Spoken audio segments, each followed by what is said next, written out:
El idealismo es un conjunto de corrientes filosóficas que se opone al materialismo. Afirma que para comprender la realidad no alcanza con el objeto en sí que es percibido por los sentidos, sino que es necesario tener en cuenta las ideas, los sujetos pensantes y el propio pensamiento. El idealismo fue de gran influencia en el pensamiento filosófico a lo largo de la historia. Motivó a los pensadores a desconfiar de la percepción de sus propios sentidos para ampliar su capacidad de comprensión de la realidad. Entre las características del idealismo podemos encontrar que requiere del intelecto que le permite formar una idea determinada de las cosas que percibe a través de los sentidos. La razón no se identifica con lo finito o material, sino que alcanza lo infinito, como puede ser la concepción de la existencia de Dios. La manera de conocer la realidad, es decir, a los objetos en sí mismos, es por medio del intelecto y a través de la experiencia. No se conforma con lo que en apariencia perciben los sentidos, sino que está ligado a una realidad superior de la conciencia del ser.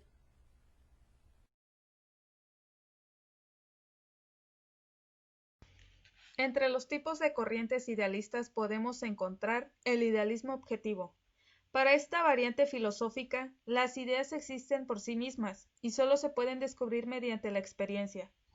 Algunos representantes del idealismo objetivo fueron Platón, Leibniz, Hegel, Bolzano y Dilthey. Idealismo subjetivo. Algunos filósofos de esta corriente fueron Descartes, Berkeley, Kant y Fichte.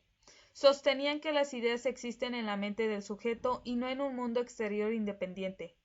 Según esta corriente, las ideas dependen de la subjetividad del ser que las percibe. Idealismo trascendental. El filósofo Kant fue su principal representante y sostuvo que, para que tenga lugar el conocimiento, es necesaria la presencia de dos variables. Fenómeno, manifestación directa de los sentidos, es decir, el objeto de una observación empírica. Noumeno, es lo pensado, que no corresponde a una percepción de los sentidos, puede ser conocido por medio de la intuición intelectual. Kant sostiene que el conocimiento está condicionado por los fenómenos, mientras que los noúmenos son los límites de lo que puede ser conocido. Las condiciones de todo conocimiento son dadas por el sujeto y todos los fenómenos derivados de su percepción son considerados como representaciones de la realidad. Las cosas en sí mismas no constituyen lo real. En cuanto a los representantes del idealismo, encontramos a Immanuel Kant, filósofo prusiano y figura relevante del movimiento cultural e intelectual llamado Iluminismo. Kant establece que el problema de la filosofía es saber si la razón es capaz de conocer. Deriva entonces la variante del idealismo denominada criticismo o idealismo trascendental. Kant considera que el hombre es un ser autónomo que expresa su libertad a través de la razón y que no conoce las cosas en sí mismas, sino que ve una proyección de sí mismo en el conocimiento de las cosas. Georg Wilhelm Friedrich Hegel sostuvo que lo absoluto, o idea, se manifiesta de manera evolutiva bajo normas de la naturaleza y del espíritu. Establece que el conocimiento tiene una estructura dialéctica. Por un lado, el mundo existente, y por el otro, está la necesidad de superar los límites de lo conocido.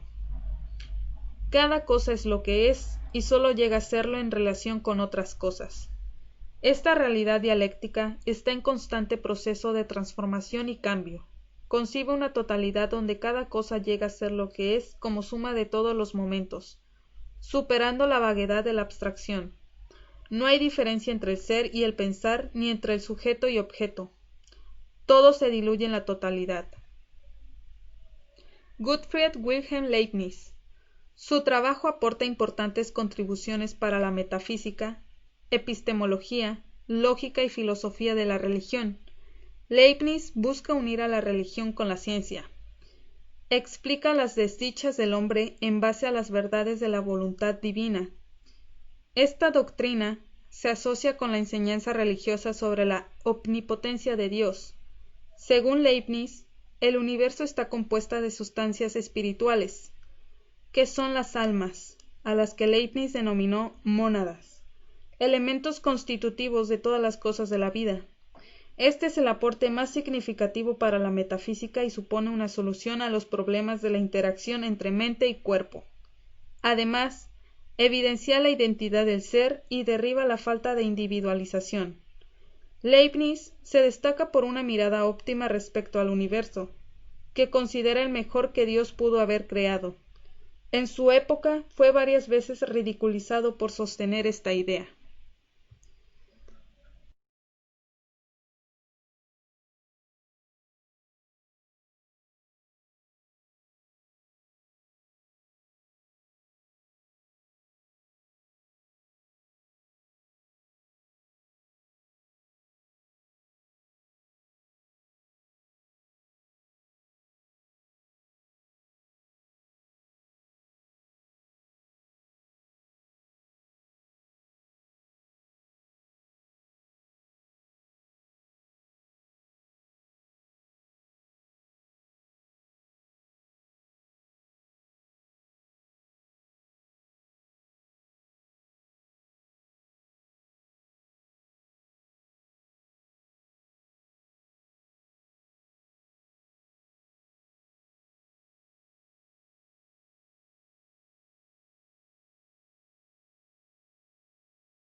Encontramos como otra corriente filosófica del derecho al irracionalismo, el cual es una doctrina filosófica que comprende a todas aquellas teorías que niegan el primado de la razón, entendiendo por tal al entendimiento humano en su función discursiva.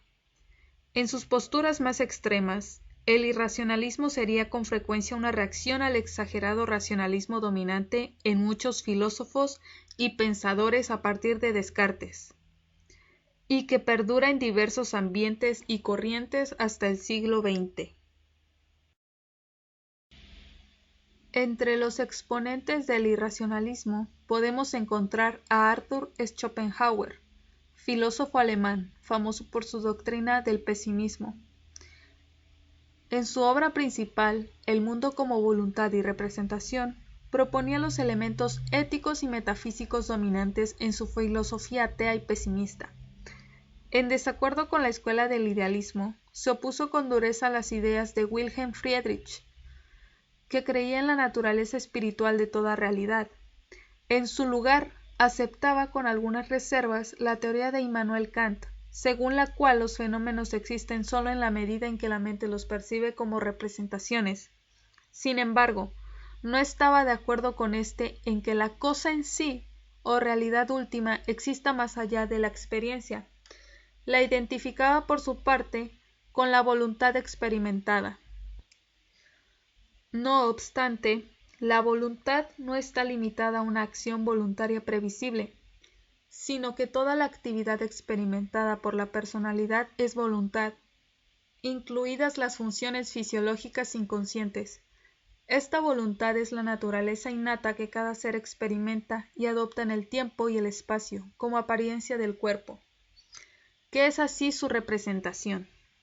Partiendo del principio de que la voluntad es la naturaleza innata de su propio cuerpo como una apariencia en el tiempo y en el espacio, llegó a la conclusión de que la realidad innata de todas las apariencias materiales es la voluntad, y que la realidad última es una voluntad universal.